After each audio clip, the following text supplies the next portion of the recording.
British fishermen reliant on waters off the coasts of Norway, Greenland and the Faroe Islands are hanging by a thread because no deals have yet been agreed on a future arrangement with the European Free Trade Association (EFTA) member.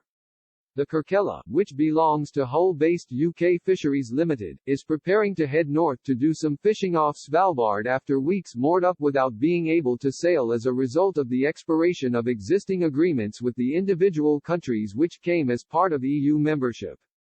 However, UK fisheries spokesman Trevor Datson told Express.co.uk whatever catch they managed to land, it would only be a drop in the ocean, while stressing time was running out.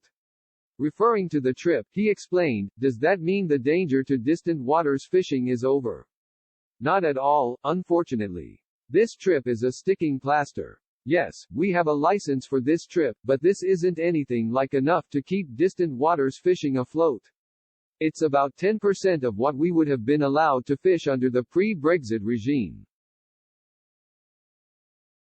As a result, UK fisheries was about 90% worse off than it had been at this time last year, Mr. Datson said. He added, "We can do a single trip on the quota we have been given, but as it's less than 1/10 of what we would normally have to fish for a whole year, we will be back at square one when we return and have to wait for an answer on the Norwegian quota negotiations. It's like telling a farmer he can work, but only for 3 days a month."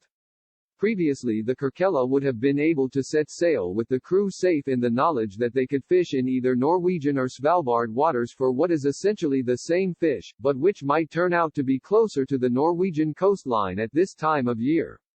However, the absence of an arrangement with Norway in the deal which Boris Johnson signed in December meant this was not currently an option. Mr. Watson said, "We need to make operational decisions about where the fish is at this time of year, where the crews are and how we bring them in and quarantine them pre-sailing. If we knew that we had continued access to Norwegian quota we would be out there right now. So nothing has fundamentally changed. We need a deal with Norway, and it has to happen soon." In a blog posted on the company's website earlier this month, Sir Barney White-Spunner, chairman of the advisory board of UK Fisheries, wrote, "The EU deal is done, but for English distant waters fishing the future is anything but certain.